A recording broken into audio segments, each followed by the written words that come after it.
Ya, Assalamualaikum warahmatullahi wabarakatuh. Perkenalkan kembali, nama saya Alwi Faris, NPM 18062025550. Di sini saya akan mempresentasikan UTS Teknologi Pendingin Kargo CPMK2 tentang perhitungan cooling load. Oke, jadi pertama-tama apa sih cooling load itu? Cooling load atau beban pendingin adalah jumlah energi panas atau kuantitas kalor yang harus dipindahkan pada suatu ruangan atau bangunan oleh peralatan atau mesin HVAC agar temperatur ruangan yang dikondisikan tetap terjaga.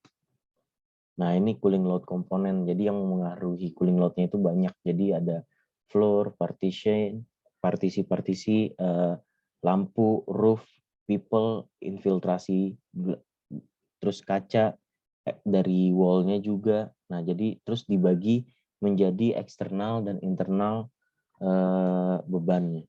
Jadi ada transmisi itu eksternal, solar radiasi, air ventilation itu eksternal dan internal seperti lighting, equipment, dan produknya itu sendiri.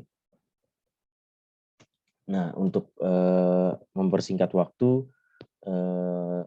saya mengambil contoh soal untuk menjelaskan cara perhitungan cooling load. Jadi di sini contoh soalnya yaitu ada buah tamarin yang ingin disimpan. Nah, di sini bisa dilihat dari soalnya yaitu harvesting season-nya yaitu April sampai Juni, optimal storage temperaturnya 7 derajat Celcius, optimal relative humidity-nya 90 sampai 95%, terus cold storage-nya 3 sampai 4 minggu, quantity to be stored-nya 100 tons, ambient kondisinya 30 derajat Celcius dan 70 derajat relative humidity, latitude-nya north 11 derajat dan altitude-nya 409 msl. Lalu tamarin, nah yang ingin didinginkan yaitu buah tamarin, yang ingin disimpan adalah buah tamarin dengan properties sebagai berikut, dan berikut ini adalah dimensi dari cold storage-nya. Nah, oke, jadi kita mencari dulu untuk berapa box yang diperlukan untuk menyimpan buah tamarinnya. Jadi total weight dari tamarinnya yaitu 100.000 kilogram dibagi dengan density dari buah tamarin tersebut, lalu didapatkan volume produknya. Terus kita asumsikan bahwa volume dari box untuk menyimpan tamarinnya yaitu 0,0304 dikali 0,554 dikali 0,228, dan didapatkan volume dari boxnya itu adalah 0,0383 meter kubik. Nah, dari 0,3863 meter kubik ini dikali 850 kgm, yaitu sama dengan, jadi kita harus 30 kg per box. 30 kg ini jadi dibagi dengan 100.000 dan didapatkan yaitu 322,6 box. Oke, lalu kita hitung untuk volume total dari box dan buah tamarin, yaitu 11764 ini adalah volume dari buah tamarin, dan volume boxnya itu 6,452 volume totalnya. Oke, kita lanjut untuk menghitung heat transfer dari buildingnya. Jadi heat transfer dari true buildingnya itu adalah Q sama dengan UA, U itu adalah of coefficient heat transfernya, terus A itu adalah surface-nya, luas surface-nya, terus T0 dan TI itu adalah temperatur outside sama temperatur inside. Nah, oke. Lalu kita mencari dulu untuk yang wall. Kita akan mencari yang wall.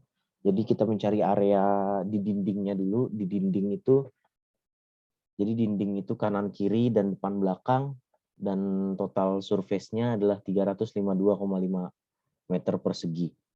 Lalu ada ambient temperaturnya tadi 30 derajat dan cold storage temperaturnya 7 derajat.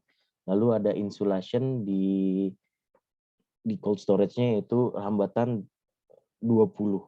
Jadi nanti untuk mencari insulasinya nanti kita tidak menggunakan U, jadi A dikali T0 kali T1 dibagi 20 saja. Nanti ditambahkan untuk Q-nya, jadi Q dari UA T0 kurang T1 dikali dengan A kali T0 kali T1 dibagi 20. Oke, ini adalah thickness of brick-nya. Ini lalu nanti ini adalah thermal conductivity-nya dari untuk mencari U-nya. Oke, jadi pertama kita mencari U dulu. Jadi 1/U sama dengan 0,44 didapatkan dari sini dibagi 0,62 yaitu thermal conductivity-nya dari si brick-nya. Lalu ini 0,01 ketebalan dari semen plasternya, lalu dibagi dengan 1,48. Nah, jadi U-nya didapatkan 1,398 kcal. Nah, jadi nanti Q sama dengan U dikali A tadi didapatkan dari sini, dikali delta T dikali 24 jam, 24 per day. Didapatkan nilai 272.139,81 kcal per day. Nah, untuk menghitung insulasi materialnya, A dikali T0 kali T1 kali 24 dibagi 20. Jadi didapatkan 9.729 kcal per day. Nah, didapatkan untuk heat transfer dari dinding-dindingnya yaitu 281.868,81 kcal per day. Nah, selanjutnya heat transfer dari langit-langit. Nah, dari langit-langit, luas langit-langitnya itu didapatkan 106,5 dan insulasi dari langit-langit tersebut adalah nanti ada 30. Jadi kita nanti kita bagi 30 dari hasil untuk mencari insulasinya. Nah, untuk mencari U-nya sama dengan yang yang dinding. Jadi didapatkan U dikali A kali A ini adalah ini dikurang 30 T0 T1 kali 24. Jadi didapatkan 98.946,859 kcal per day. Nah, lalu heat transfer through insulation materialnya A dikali T0 kali kurang T1 kali 24 dibagi insulation resistennya yaitu 30. Jadi didapatkan 1966. Nah, total heat transfernya jadi 100.912,89.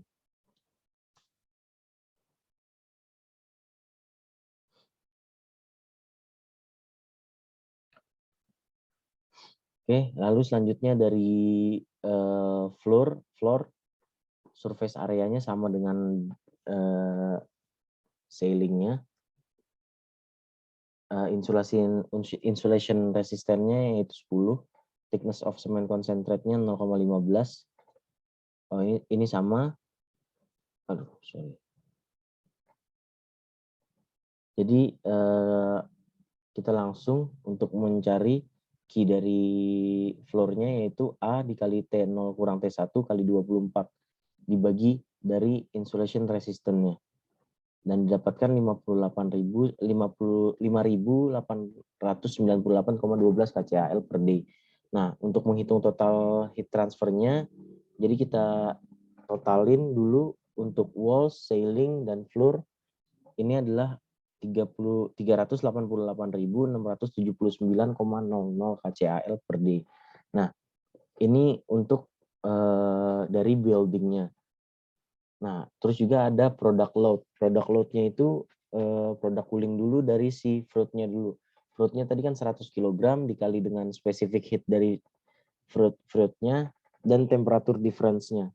Dan didapatkan beban kalor sebesar 1.205.200 kcal per day.